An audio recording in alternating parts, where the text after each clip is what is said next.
Well, thank you for coming. We stand together. Okay. Good afternoon. We're the 9th Massachusetts Light Artillery Civil War reenactors, and we're here today to honor a very brave young man from the town of Longmeadow, Lieutenant Howard Mather Burnham. Howard was born in Longmeadow on March 17th in 1842, and we have accounts of his youth where he would ride his horse up and down on the town common. Howard was, there's an account where he would be marching up and down the common with a toy drum. His family was of some means, and at an early age his parents sent him to a school in Hamden, Connecticut, run by a Mr. Sanborn. And it was a military academy, so Howard did pick up some military training there. As he grew older, he wanted to go to West Point. And unfortunately at that time, West Point was full. You had to have an appointment to the academy. And again, because his father was some means, he arranged to talk to politicians, but there just wasn't room at West Point. So Howard went to what's called the Lawrenceville Scientific Academy, which is now the Harvard School of Engineering. And this is approximately in the late 1850s. And you know, Howard had a sense that there was a war coming. And we know from his parents' recollections that Howard would do a lot of things to try to get ready for the war that he knew he'd be involved in.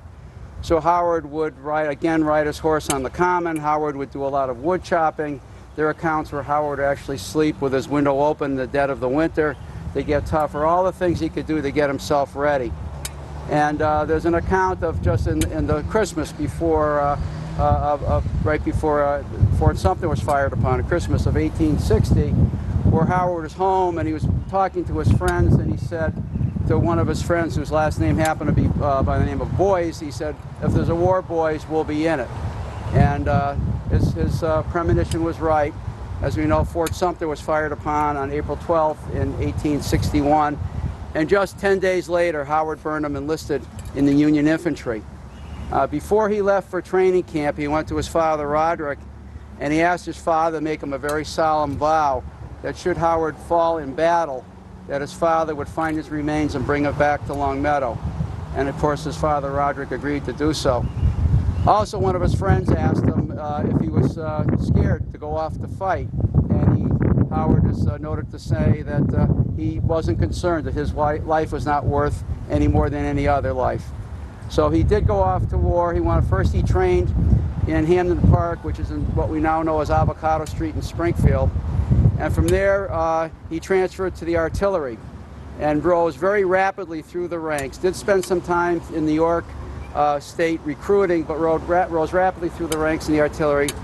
And in 1863, he found himself in Tennessee as a first lieutenant in charge of Battery H, 5th U.S. Cavalry. And he was stationed, the Army was moving in pursuit of the Confederates who had occupied Chattanooga. And Howard was stationed in Stevenson, Alabama. And there he wrote some letters home to his parents, Roderick and Catherine. And one of the letters, he actually said, "This was a glorious life." He accounts of going for a swim in the Tennessee River and equated it to being in the Connecticut. And he missed being home in Longmeadow, but he said it's not a good time for him to come home. Little did he know that within a very few days he was ordered to take his cannons up and over two very steep mountain ranges, Raccoon Mountain and Lookout Mountain Range. And when his unit came down the other side, they joined the Union Army in pursuit of the Confederates who had been driven out of Chattanooga. The Confederate Army stopped and turned, and the Battle of Chickamauga took place, a horrific battle with close to 35,000 casualties over 3 days. And on the afternoon of September 19th, 1863, Howard Mather Burnham, in charge of his guns, his unit was overrun by Confederate infantry. Howard stood his ground, he didn't abandon his guns, and he sustained a mortal wound through his right side, came out his left side. He lingered for 2 hours, and he died. And his last words were, as a true artillerist would say, "Save the guns." His friends were able to find his body after, and they interred Howard's remains in a shallow grave in a churchyard in Chattanooga. Within a few days, his father, Roderick, heard of his death, and he began his journey to honor his commitment to his son. And he did eventually make his way through the Union lines into Chattanooga, Tennessee, walking the last 5 miles into Chattanooga. His first night there, he spent up all night. There were no rooms available. They were sleeping 7 rooms, 2 to a bed. There really wasn't even any room for him to lie on the floor in the hotel lobby. The next day, Howard's friends met with Roderick Burnham and took Roderick out to Howard's gravesite. And there, Roderick made arrangements to have his son remains removed from the ground, and a carpenter was to come and make a second box, a second coffin, so they could put the first box, the coffin, in the second box and ship his remains home. You couldn't find an embalmer anywhere there. That night, before the plans were to take place, Roderick Burnham actually slept in his son's tent. So you can imagine what that must have felt like. The next day, they disinterred Howard's remains and tried to put the first coffin in the second, and the second coffin was too small. So they had to reinter Howard. Roderick journeyed back to Longmeadow. It took him another 10 days to get back to Longmeadow. And it wasn't until February 3rd of 1864 that Howard Mather Burnham was laid to rest here in this grave. So at this grave site, we have on the far end, we have Howard Burnham's grandparents. We have his sister Catherine, and we have his mother and father, Roderick and Catherine. And this last grave we have here, you'll see 3 lilies, and these are for 3 infants who died at birth. One died in 1814 to Howard's grandparents. The other 2 died in 1844 and 1846, 2 years after Howard was born. So the family had a lot of tragedy. His sister died in 1875, and the family left their beautiful home here in Longmeadow and moved to Hartford. So this is Howard Mather Burnham's grave. You can see that it's quite ornate, and you can see that on the stone is a cannon tube, and it's as accurate as could be, right down to the details on an artillery's man's sword, and it's lying on a flag. So it's very ornate and describes what Howard did and his death at Chickamauga on September 19th, 1863. So to honor the memory of Howard Mather Burnham and all the men who fought in the American Civil War, we are now going to, our rifle squad will fire a volley and our bugle will play taps. Lieutenant, take charge of your detachment. Or Sergeant, the command of your rifle squad. Shoulder, Grease Firing from right to left. Ready. Aim. Fire.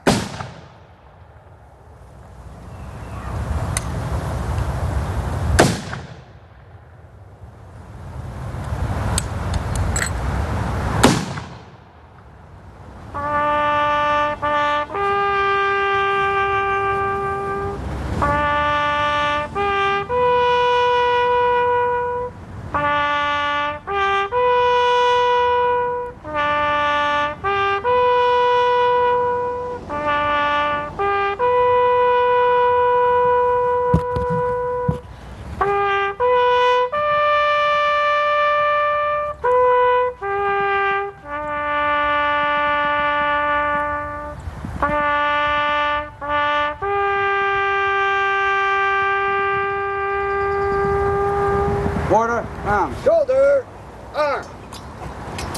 This concludes our presentation. Thank you for coming. Elliot, thank you. Lieutenant, take charge of your detachment. Very well, sir. First Sergeant, bring him home. Thank you, good sir.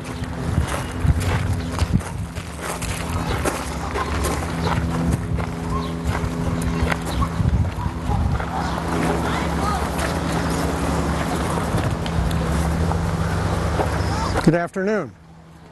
My name is Brewster Sturdivant. I am president of the Longmeadow Cemetery Association. The cemetery is a private cemetery. It is not the town cemetery. The town doesn't have a cemetery. It's private.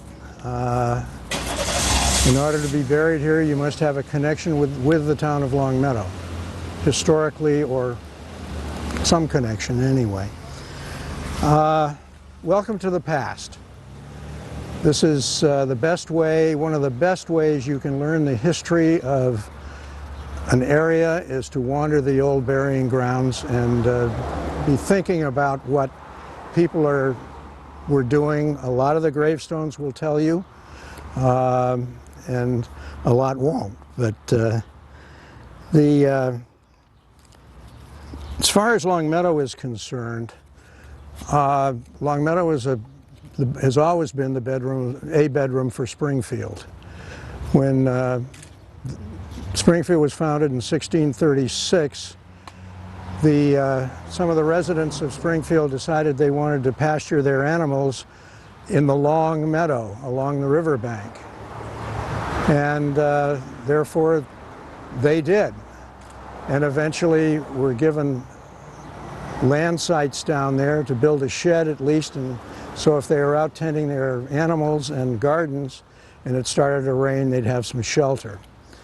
And that was the birth of the town of Longmeadow in 1644. The settlers, this seemed to work pretty well. They lived in Springfield for the most part, but their families lived in Springfield, but they might overnight a little in their shacks or cottages or whatever you wanted to call them. And soon thereafter, they decided, well, why don't we just move out there? And they did. And people like Bliss and Colton and Ely and Burt, all of which are old Longmeadow founders' names, did move out, were given permission to move out, and they did. But they had to go back into Springfield to go to church and to transact any official business. All had to be done in Springfield. In 1695, there was a tremendous flood, and it wiped out the buildings. They saved most of the animals, apparently, and saved themselves, but their houses were gone. They were given permission to rebuild by the Springfieldites, and they did, and petitioned the city of Springfield to be allowed to move up to this level, the scarp on this level, and build their town up here. And it took until 1702/3, depending whose calendar you used, to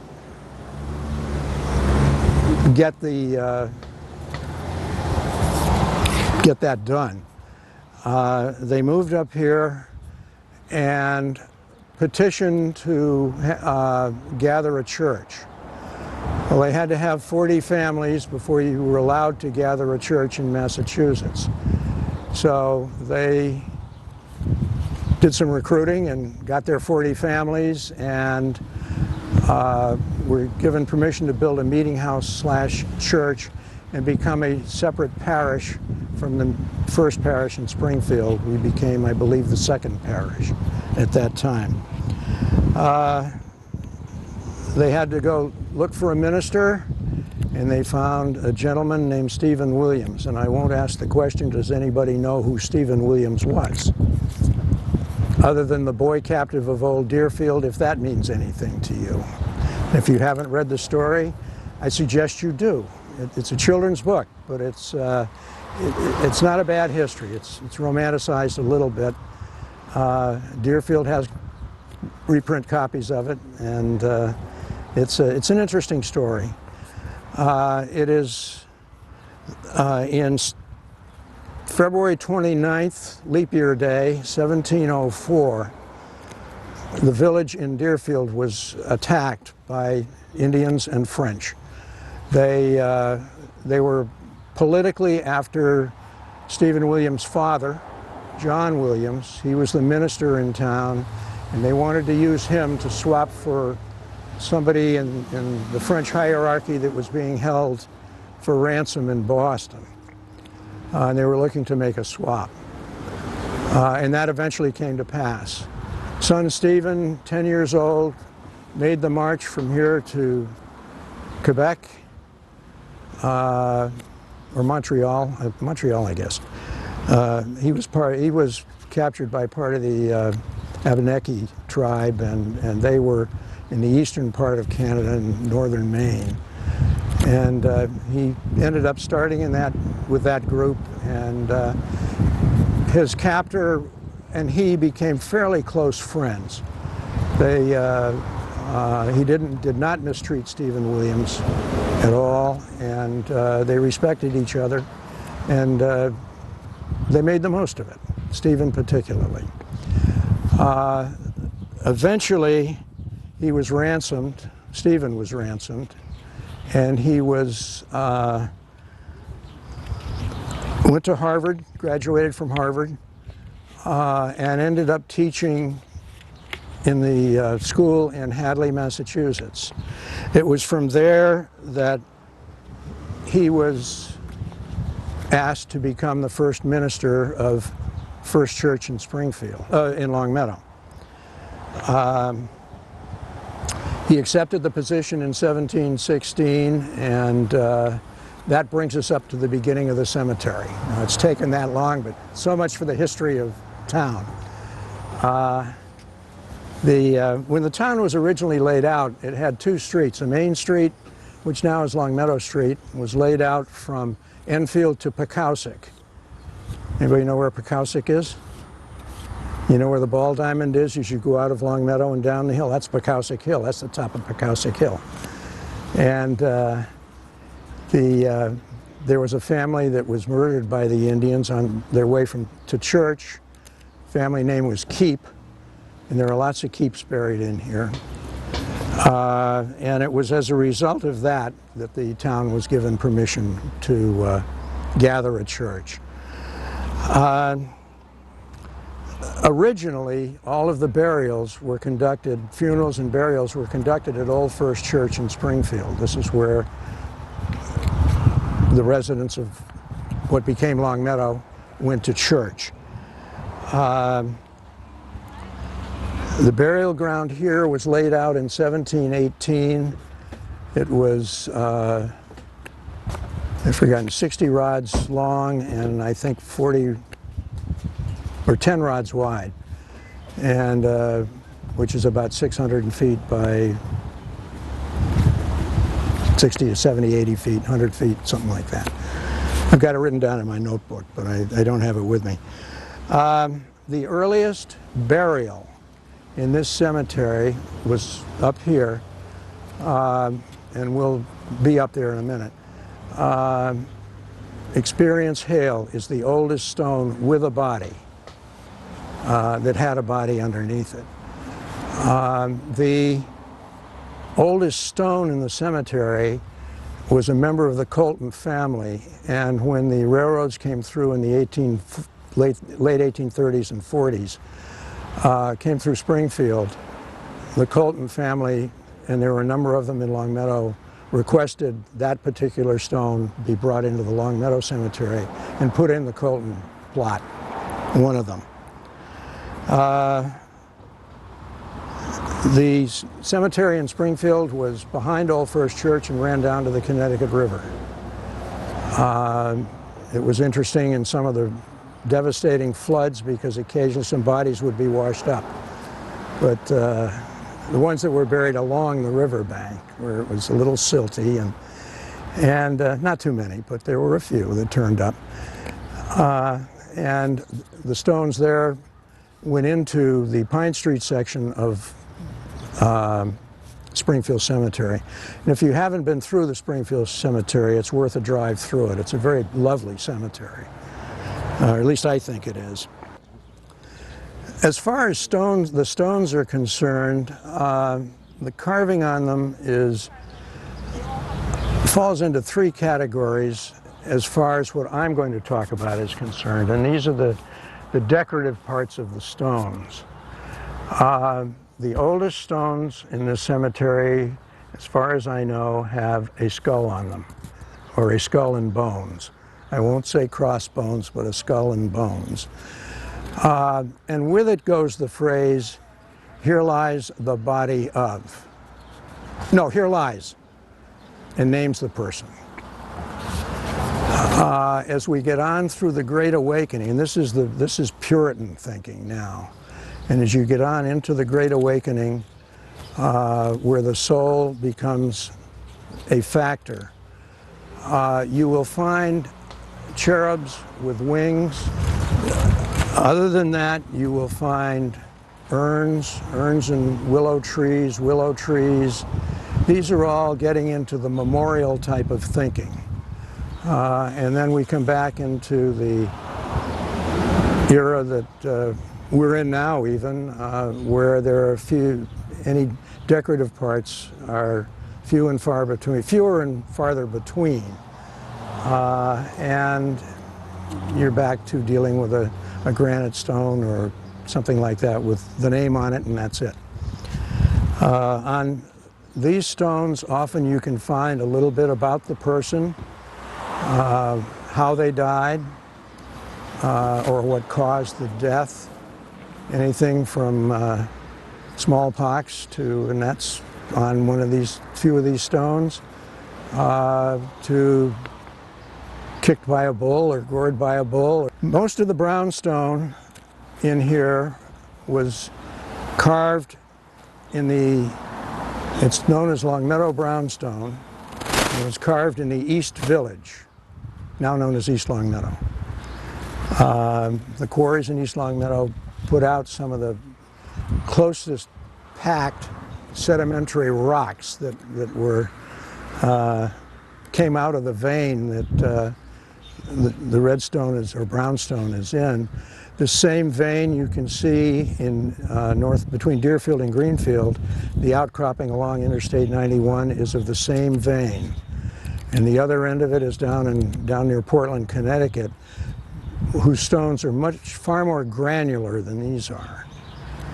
The sedimentary process was perfect as far as these stones were concerned.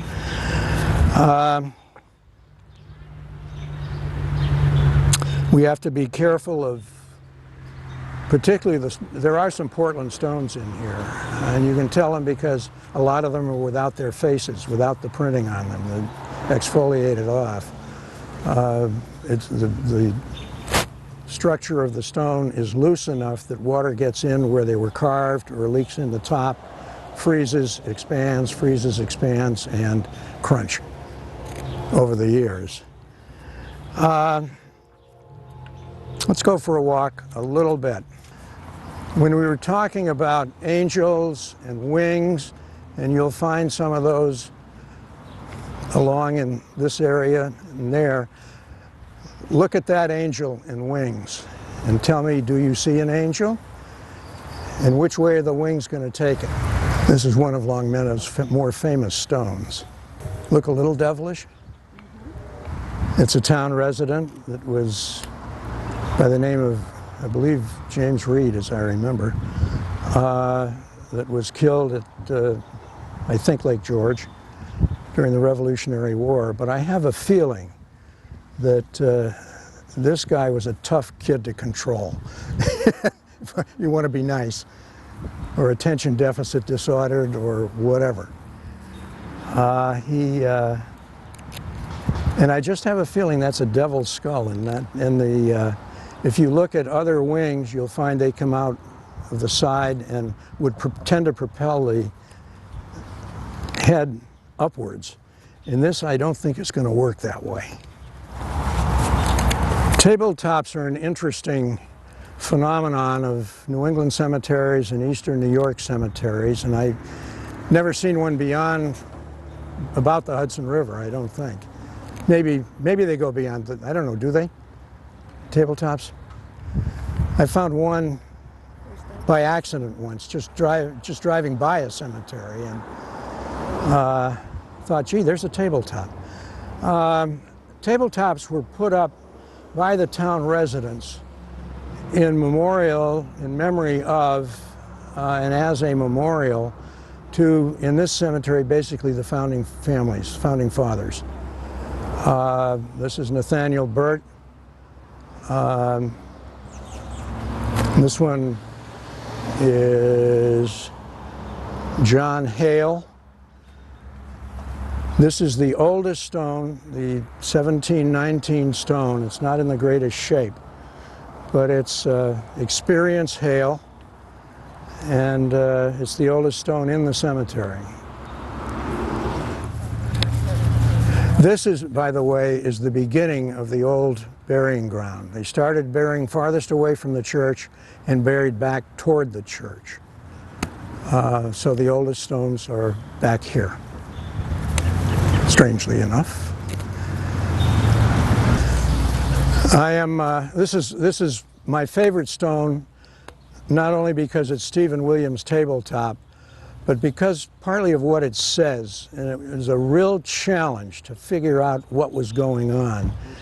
This is typical of any of the stones, all but glorifying the individual, and it makes the point of considerate, polite, and hospitable gentleman, and a real disinterested lover of mankind. This is the minister in town. And it took, my wife was the historian in my life, and it took the two of us a lot of conversation and some pillow talk as to what that meant. And we finally decided he was the judge and jury of anything that wasn't serious enough to go to the courts in Springfield. He was the arbiter in town. And as a result of that, he remained disinterested, would listen to both sides and make his judgment. That was that was our interpretation. I don't know how accurate it is, but in that my wife can't argue with me anymore, I accept it. So, but this is, and the Williams family is buried on both sides. The second minister in town was Richard Salter Storrs, for whom the library is named, and his family is buried back in this area. So the first two ministers that were around for 100 and some odd years are right here. Stephen Williams kept a diary which is alive and well and readable, if you can translate his hieroglyphs. But it, during the Depression, as a WPA work project, a crew was sent up here to translate the diaries and to type out a copy of it, which was done. There are apparently lots of errors in it, but because you have to guess what Stephen Williams meant by 2 letters meant maybe 4 words. And you had to, somebody had to figure that out, and a lot of it was misinterpreted, apparently. But the idea is there anyway, and that is in the process of being digitized and will be online at some point. Is it done? Absolutely. Good. If you go to the Longmeadow Library, which is Salter Storrs library website, yeah, there's a link to it. Okay, good. And you're right, it's readable, but there's a lot of abbreviations. Yes. He refers to somebody with their abbreviation and talks, this lady did this, blah, blah, blah, blah. Or just initials. Right, or just initials. So you're like, so he knew who it was. right, but who is that? Because again, it's his diary. It's a yeah. personal account. And it's very pious. There's a lot of pious. A lot of religious thinking. He was. A lot of religious thinking. It's interesting. That's how people thought and lived in those days. He was very pro-Indian. He was very pro-educating the Indian. He and Eleazar Wheelock, who founded Dartmouth College in New Hampshire, carried on a long correspondence over educating Indians and how to get them to come to school. And Eleazar Wheelock stayed at the Williams house.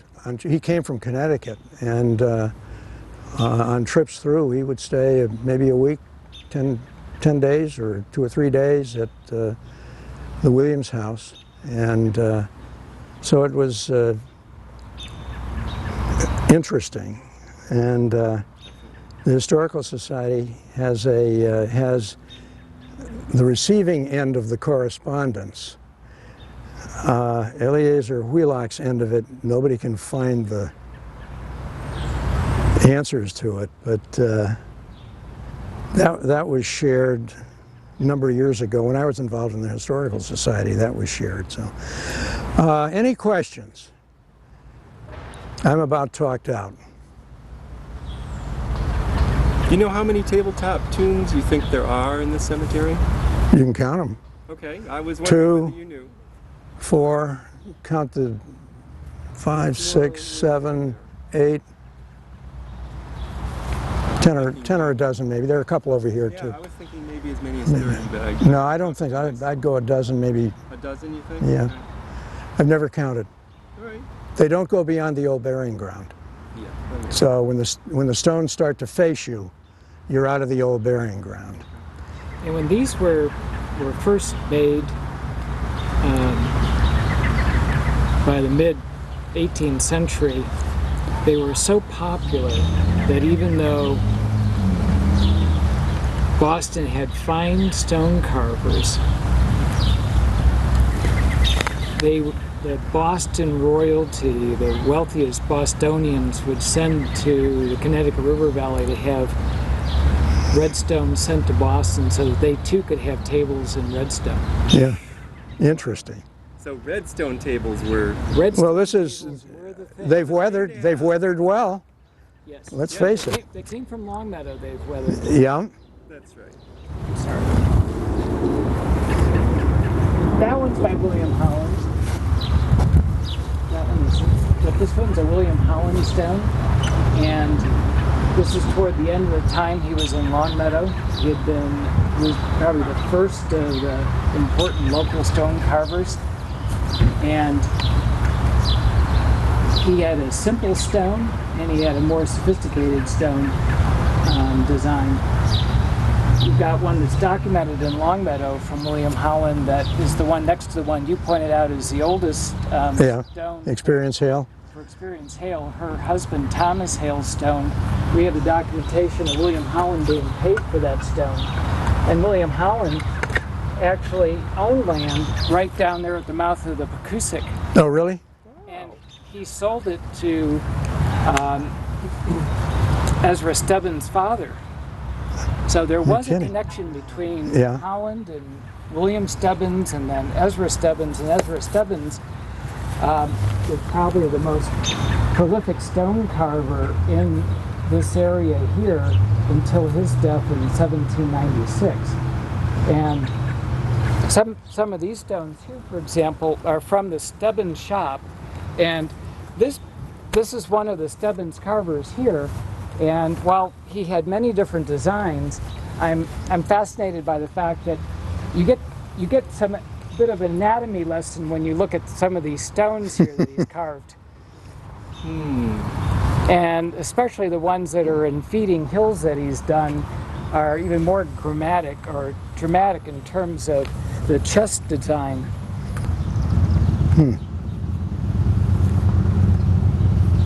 And William Holland probably taught Ezra Stebbins and 2 other carvers, and then from there you get another generation of carvers, which includes Herman Newell, who did these 2 stones right here. And you notice that they're done like the Egyptians would. Look at how the eye is. Yeah. Look where the eyeball is. Yep. That is not anatomically the way it would look if you were drawing it, but the Egyptians did it that way, and so did they.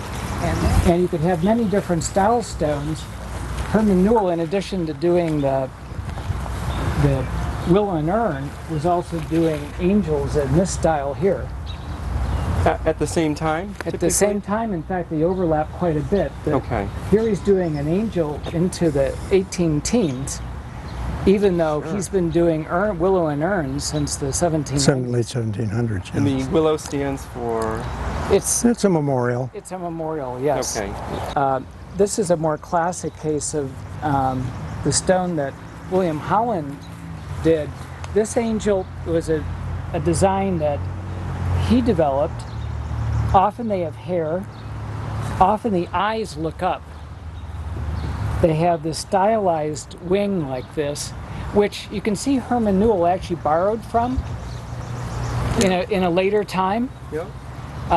William Holland probably came from the area around New Haven, and he spent some time carving with the Johnson shop, so he carved some fabulous stones with them. And then he comes here in the end of the 1740s and starts carving these, and he carved them for all over this area. And then training the Stebbinses, you can see how they were influenced by this carver. But the thing that's kind of neat is he didn't get just into the one style where he had the angel head. What this is actually here, I don't know if you can see it, but this is Hourglass. an hourglass. So the sand's shifting, and he's got these unusual designs on the side. But this stone didn't come from here. It came from down the river. Now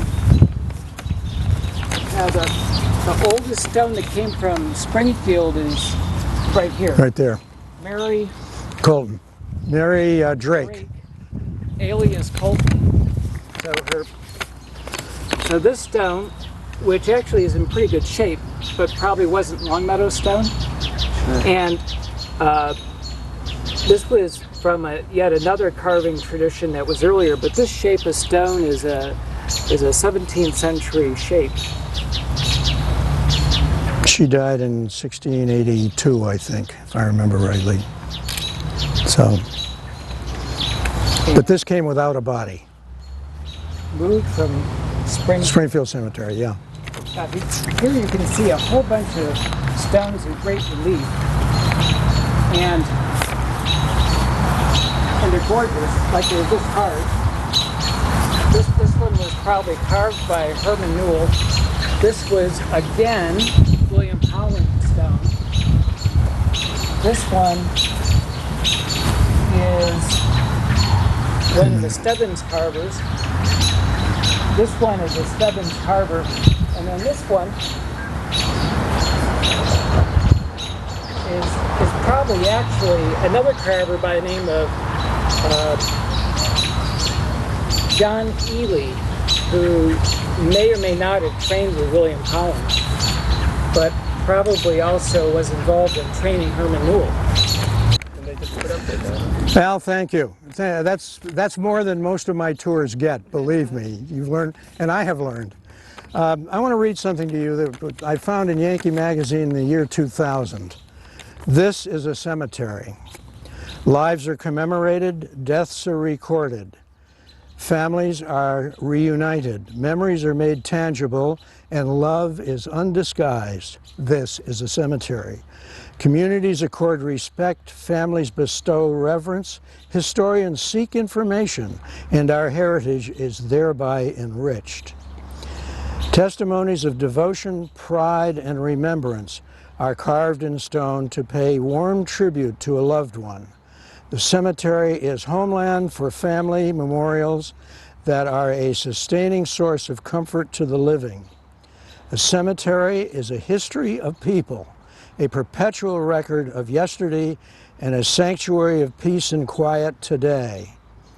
A cemetery exists because every life is worth loving and remembering, always. Author unknown. But I find that's a pretty good description of a cemetery. And I thank you for coming.